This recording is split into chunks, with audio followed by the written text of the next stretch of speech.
नमस्कार दोस्तों, स्वागत है आपका हमारे चैनल में जिसका नाम है जीके स्टडी। और आज हम बात करेंगे आईबीपीएस आरआरबी के सैलरी स्ट्रक्चर और एग्ज़ाम पैटर्न के बारे में। तो चलिए टाइम वेस्ट ना करते हुए जल्दी से वीडियो शुरू करते हैं। सबसे पहले बात करते हैं ऑफिस असिस्टेंट की, यानी कि मल्टीपर्पज़ की। तो इसकी जो सैलरी है वो है 15,000 से 20,000। तो ये मिनिमम मान के चलिए आप कि मिनिमम, क्योंकि आपकी सैलरी डिपेंड करती है कहाँ पर आपकी पोस्टिंग होती है। ठीक है, आप कहाँ पर जाते हो। ठीक है, तो आरआरबी वैसे तो रीजनल रूरल बैंक होते हैं जो कि गांव में आते हैं, पर आजकल सिटीज़ में भी आरआरबी हैं। तो आपकी जहाँ पर पोस्टिंग होती है उस हिसाब से आपकी सैलरी डिसाइड की जाती है। ठीक है, पर मिनिमम आपको 15 से 20,000 तो मिलते ही है। ऑफिस स्केल 1 की बात करें तो 29,000 से 33,000। ऑफिसर स्केल 2 की बात करें 33,000 से 39,000। और ऑफिसर स्केल 3 की बात करें तो 38,000 से 44,000। तो ये मिनिमम सैलरी आपको मिलती है। तो बात करें अगर आप किसके लिए एलिजिबल हो, तो आप इन दोनों को नहीं भर सकते हो।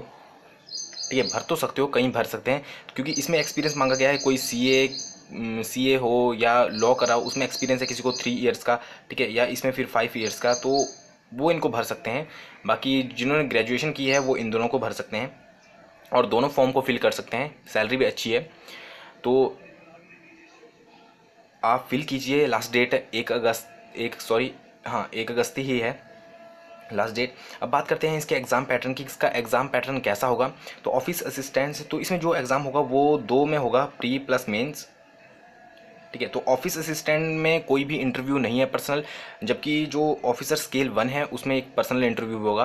तो जो ऑफिस असिस्टेंट यानी कि क्लर्क की जो पोस्ट है वो प्री प्लस मेंस की जो मेरिट लगेगी, ठीक है, उस पर डिपेंड। प्री की शायद से मेरिट काउंट नहीं होती है, मेंस में जो मेरिट लगेगी वो आपको क्वालिफाई करनी होगी। ठीक है, तो बात करें इसके प्री की दोनों के, तो दोनों का सेम ही होगा। रीजनिंग आएगी इसमें, ठीक है, और मैथमेटिक्स आएगा। 40 क्वेश्चन होंगे रीजनिंग के, 40 ही मैथमेटिक्स के। 40 मार्क्स के होंगे, 40 मार्क्स के। हिंदी और इंग्लिश मीडियम दोनों होगा। आप लैंग्वेज सेलेक्ट कर सकते हैं किसी भी क्वेश्चन पे जाके। अगर आपको समझ नहीं आ रहा है तो आप उसको हिंदी में भी कन्वर्ट कर सकते हैं और इंग्लिश में भी। टाइम ड्यूरेशन जो होगी वो 45 मिनट की होगी। टोटल मार्क्स होगी 80 मार्क्स। तो 80 मार्क्स में आप देख लीजिए कितने, क्योंकि पिछली बार अगर हिमाचल की बात करें तो मेरिट गई थी आई थिंक 52 से 53। ठीक है, और अगर वहीं पंजाब की बात करें तो हमारी मेरिट गई थी 72 के करीब। ठीक है, तो आप देख सकते हैं कि किस तरह से आपको तैयारी करनी है। मेरिट अगर पिछली बार 52 53, इसमें नेगेटिव मार्किंग भी होती है, तो मेरिट थोड़ी सोच समझ के क्वेश्चन किए जाते हैं।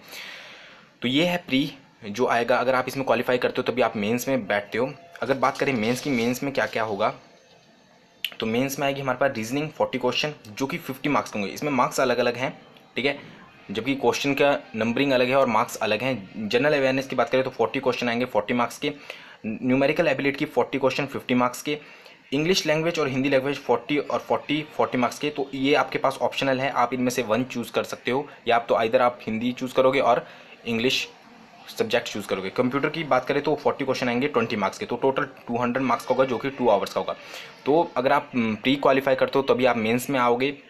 और मेंस में ये होगा, अगर आप होते हो क्लियर तो आपको एक बढ़िया जॉब मिल जाती है। और 90% ऐसा होता है इसमें आरआरबी में कि आपको आपके घर के पास ही जॉब मिलती है। ठीक है, क्योंकि आप लैंग्वेज जो सेलेक्ट करते हो, अगर आपने मान लीजिए हिंदी लैंग्वेज के लिए, तो जहाँ पर हिंदी बोली जाती है मैक्सिमम आप घर के पास ही आते हो, क्योंकि आप उसकी वहाँ की लैंग्वेज से अवेयर होते हो, इसलिए आपको घर के पास ही रखा जाता है। थोड़ी दूर पे, बिल्कुल घर के पास में नहीं, बट आप अपने ही एरिया में आते हो।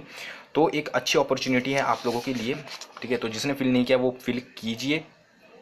अगली वीडियो में इस पर शायद से ये भी बनाऊंगा कि सिलेबस क्या क्या है और किस तरह से प्रिपेयर करें। तो आई होप आपको मेरी वीडियो पसंद आई होगी। अगर पसंद आई तो लाइक कीजिए, शेयर कीजिए, कमेंट कीजिए और प्लीज़ शेयर ज़रूर कीजिए। Thank you so much.